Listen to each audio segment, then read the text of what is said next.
అందరికీ నమస్తే. వినాయక నిమజ్జన వేళ ఇది ఒక భయంకరమైన వార్తలాగా కనిపిస్తుంది. పోలీస్ వెహికల్స్ ఇన్నోవాలు లేకపోతే టూ వీలర్స్ ఉంటాయి కదా వాళ్ళయి. దాంట్లకు పెట్రోల్, డీజిల్‌కు పైసలు లేవంట పోలీస్ డిపార్ట్‌మెంట్ గవర్నమెంట్ దగ్గర.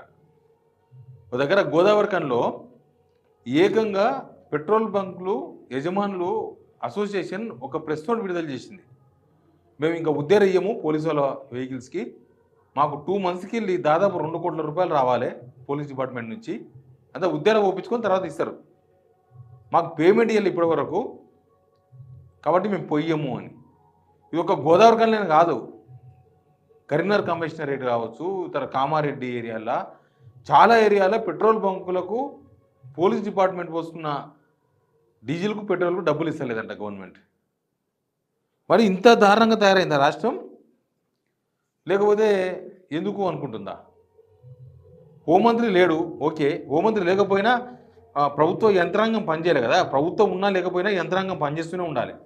ఈవెన్ రాష్ట్రపతి పాలన పెట్టినా యంత్రాంగం పనిచేస్తుండాలి. అందుకే చాలాసార్లు చెప్తాను నేను, ఈ స్కీములు అవి ఇవి పెన్షన్స్ అసలు ముఖ్యమంత్రి లేకపోయినా, మంత్రులు లేకపోయినా, గవర్నమెంట్ లేకపోయినా రాష్ట్రపతి పాలనలో కూడా సిస్టమ్ పనిచేస్తుంది కాబట్టి అవన్నీ వస్తాయి. రేషన్ దుకాణంలో రేషన్ సరుకులు అవన్నీ కూడా వస్తాయి.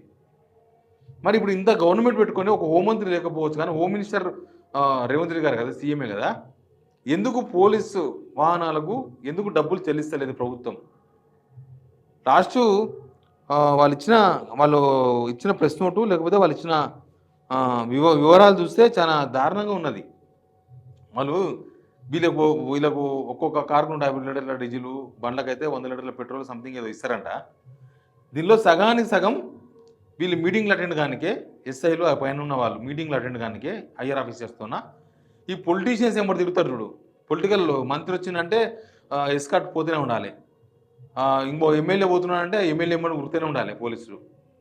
వీళ్ళకు ఎమ్మడి తిరిగినే సగానికి పైగా డీజిల్ అయిపోతుందంట. మిగతా సగమే జనాల కోసం ఏంటంటే ఆన్నో ఇన్నో ఏమైనా దొంగలు పట్టబడితే వాళ్ళను కోర్టుకు తీసుకుపోనికే, తర్వాత ఇంకేదైనా ఎవరైనా ఫోన్ చేస్తే పోనీకే, దానికి వాడతారు ఇది. ఇంకా కొంతమంది పోలీసులు మిస్యూజ్ కూడా చేస్తున్నారు. ఇది కూడా ఉంది. కొంతమంది పోలీసులు ఈ వెహికల్స్ను వాళ్ళ సొంత అవసరాల కోసం కూడా వాడుతూ ఉంటారు. వాళ్ళ పిల్లలను స్కూల్లో దింపనీకే, లేకపోతే వాళ్ళ ఫ్యామిలీ మెంబర్స్ మార్కెట్ పోనీకే, ఏదో షాపింగ్ చేయనీకే దాన్ని కూడా వాడతారు. నాకు కూడా చాలాసార్లు హైదరాబాద్లో కనిపిస్తుంటాయి. బయట కూడా నాకు తెలిసి ఇట్లాంటివి ఉంటాయి. నాకైతే హైదరాబాద్లో చాలా సార్లు కనీసం వారానికి ఒక్కటన్నా అట్లాంటి వెహికల్ కనిపిస్తుంటుంది. రక్షక్ వెహికల్, దానిలో ఎవరో ఆ ఫ్యామిలీ మెంబర్స్ ఉంటారు. ఆ వెహికల్ ఎవరితో తెలియదు, అంటే ఏఎస్ఐదో ఏసీ ఏదో ఏ పోలీస్ స్టేషన్ కూడా ఉండదు, కానీ దానిలో మాత్రం మనుషులు పోతూ ఉంటారు. కొందరు పిల్లలను స్కూల్లో దింపనికి కూడా వస్తూ ఉంటారు. చాలాసార్లు చూస్తుంటాను నేను. అవి అట్లాంటివి కూడా జనం వీడియోలు తీసి పెట్టాలి. ఎందుకంటే అవి కేవలం డ్యూటీలో యూజ్ చేసుకోవడానికి, డ్యూటీలో విధి నిర్వహణలో మాత్రం వాడాలి, పర్సనల్ యూజ్ కోసం కాదు. దానిలో వాడే డీజిలు, ఆ బండ్లు అవన్నీ కూడా తెలంగాణ ప్రజలే, వాళ్ళ సొమ్ము అది. అట్లా మిస్యూజ్ అయితేనే ఉంటాయి. అది పక్కన పెడితే ఇక్కడ హైదరాబాదు రాచకొండ కమిషనరేటు, ఇక్కడ సైబరాబాదు, ఇక్కడ కొంత బెటర్ ఉందంట. జిల్లాలలో మాత్రం అస్తవ్యస్తంగా ఉందంట ఈ డీజిల్ పెట్రోల్ వ్యవహారాలు. ఈ పోలీసు వాళ్ళకే బంకులలో మేము పెట్రోల్ పోయాం, డీజిల్ పోయాం, మీరు పైసలు ఇస్తే పోస్తాం అనే స్టేజ్ వచ్చిందంటే బహుశా ఎన్ని కమిట్మెంట్లు ఉండొచ్చు దీని వెనుక. అంటే వీళ్ళు ఎన్నిసార్లు అడిగింటారు, వాళ్ళు ఎన్నిసార్లు చెప్పింటారు, అన్నీ అయిపోయిన తర్వాత ఫైనల్గా కదా గోదావరిఖని అసోసియేషన్ పెట్టింది మేము పోయామని. మరి ఎందుకు ఈ సిచ్యువేషన్ వచ్చింది, ఎందుకు ఇట్లాంటి పరిస్థితి వచ్చింది, ఇది ఆలోచించాలి. మనం పొద్దుగా లేస్తే చాలా పెద్ద పెద్ద మాటలు మాట్లాడుతున్నాం. అసలు మొత్తం మూసిని ప్రక్షాళన చేస్తామంటున్నాం, మూసిని కడిగేస్తామంటున్నాం, దానికి 1,50,000 కోట్ల ఖర్చు పెడతామంటున్నాం. అసలు ఎక్కడ తగ్గుతలేం కదా మనం. ఏ విషయంలో కూడా ఢిల్లీకి 21 సార్లు మీరు స్పెషల్ ఫ్లైట్లు వేసుకొని పోతిరి. కాలు తీస్తే మీరు హెలికాప్టర్ కింద దిగుతలేరు మంత్రులు. భువనగిరికి పోతే హెలికాప్టర్, వికారాబాద్ పోతే హెలికాప్టర్, ఇంకొక పక్కన ఇక్కడ మొన్న నల్గొండ పోయినారు హెలికాప్టర్. ఏడిపోయినా మంత్రులు అయితే అసలు బయటకు వస్తే వాళ్ళు ఇక్కడ పోవాలంటే హెలికాప్టర్ వేసుకొని పోవాలి అంతే. అది ఏమన్నా పని. కానీ లీడర్ల బర్త్డేలో కూడా హెలికాప్టర్ వేసుకొని పోతున్నారు వీళ్ళు.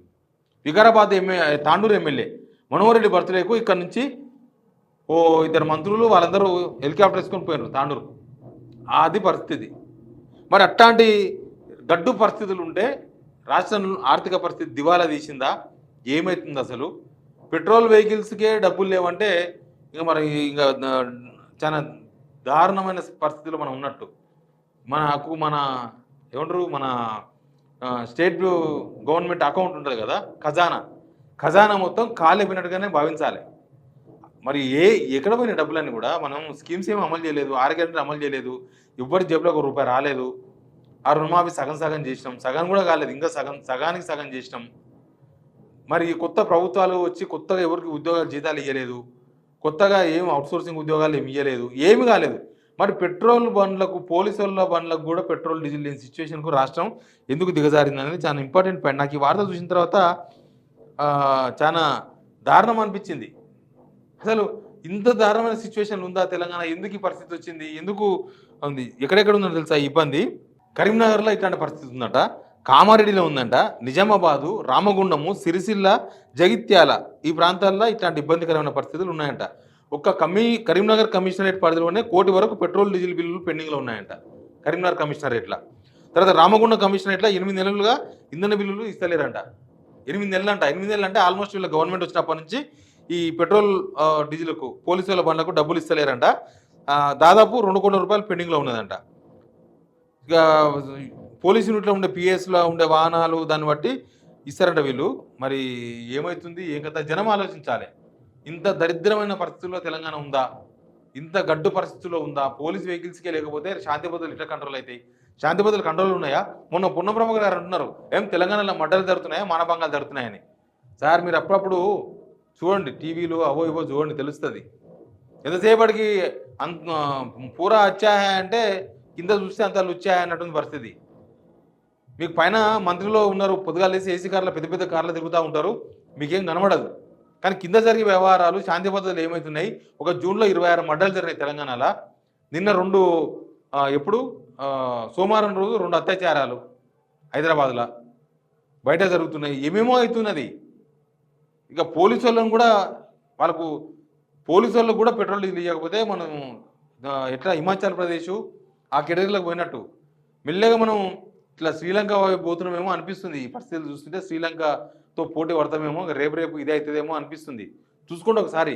ఇక పోలీస్ వెహికల్స్కే డబ్బులు లేని సిచ్యువేషన్ తెలంగాణ వస్తే ఇక చేతులు ఎత్తేసినట్టే మీరు. అట్లాంటి పరిస్థితులు ఉన్నట్టుగా మనం అర్థం చేసుకోవాలి. చాలా దారుణమైన విషయం ఇది. కనీసం 1 కోటి 2 కోట్లు కూడా బిల్లులు చెల్లించలేని సిచ్యువేషన్లో ప్రభుత్వం ఉందా అనేది సమాధానం చెప్పాలి. Please subscribe signal TV.